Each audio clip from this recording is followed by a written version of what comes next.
15,000 years ago, a yogi appeared in the upper regions of Himalayas. Nobody knew where he came from, his antecedents were completely unknown. So people gathered around him because he was such a phenomenal presence. A large group of people gathered like this. They expected him to say something, do something. He did nothing, he said nothing, simply he sat. If I simply sat here for 2 hours, I can imagine, within 15 minutes, those people in the last few rows, and they will slowly, still there's time for the cinema, let's go. If I said nothing for 2 hours, 90% of the people will be gone. If I said nothing for 6 hours, only a few hardcore ones will hang on, rest are all gone. Same happened to him. He said nothing, did nothing, simply sat still.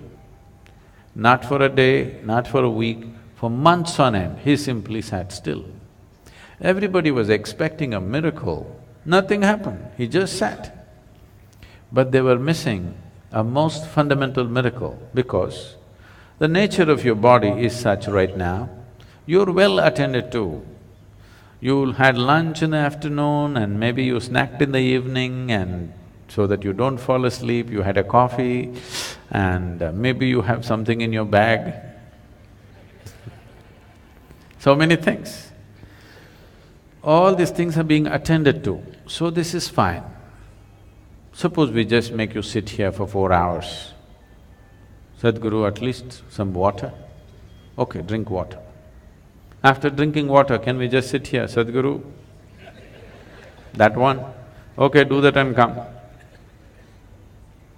Sadhguru, okay, if you give this, the next one, no permission, this'll just go. Or in other words, what you call as a body is a series of processes. Only if you're attending to them, it's fine. If you don't attend to it, then you see what a trouble it is. When you do not attend to the body, if you're hungry or why all that, people say, how long 1 minute is depends on which side of the bathroom door you are. From inside, somebody says just 1 minute. Outside, it's 1 eon, okay? So because this is the nature of the body, if you do not attend to it, it'll become so compulsive and get you into such big trouble. But here he just sat. He neither ate, nor drank water, nor went to attend to nature's calls, simply he sat still. People could not even make out whether he's alive or dead. The only sign of life was, off and on, tears of ecstasy were dribbling down his cheeks, otherwise he simply sat unmoving. Then only 7 people hung on. They realized the miracle of him sitting here like this, because if he has to sit here like this, he has transcended physical nature, otherwise you cannot sit like this. These 7 people hung on. Today we celebrate these 7 people as the Sapta Rishis. These were his first disciples of the Adiyogi. So this Adiyogi just sat there, these 7 people showed interest. He told them, this is not for you, this is not entertainment. But they said, no, we're willing to do anything. He gave them a few preparatory steps, they prepared for many years.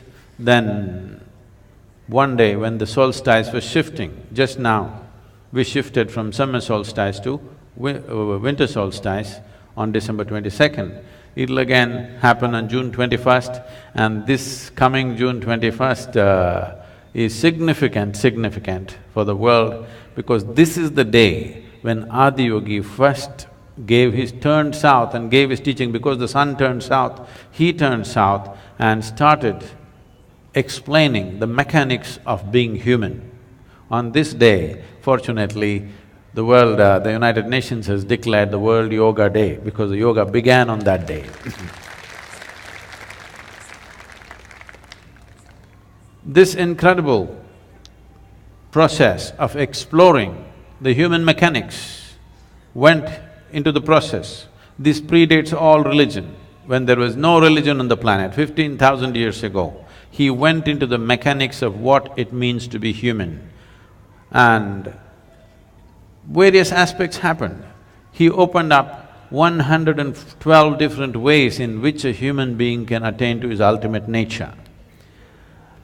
And when people asked, especially his wife Parvati asked, why not more? Why only 112? Then he said, if you are rooted in the body, there are only 112 possibilities. If you transcend the body, how many atoms there are in this universe? That many doorways are there if you're willing to explore it. But if you're rooted in this body, there are only 112 ways, and the whole yogic system subscribes to this even today because nobody has found more ways. Any number of yogis have explored in a million different ways, but there is no other doorway. In this body, there are 112 ways into which you get there. So for this, how to generate this, how to make this work the way you want it. So this whole mechanics, he started, Adiyogi explored for many years, and he gave this elaborate knowledge to the world, and then asked these 7 people to go in 7 different directions in the world.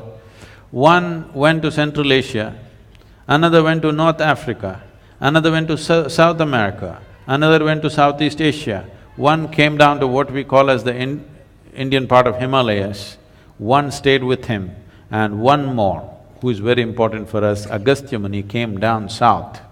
He is known as the father of southern mysticism because he did not spare a single human habitation south of the Vindhyas.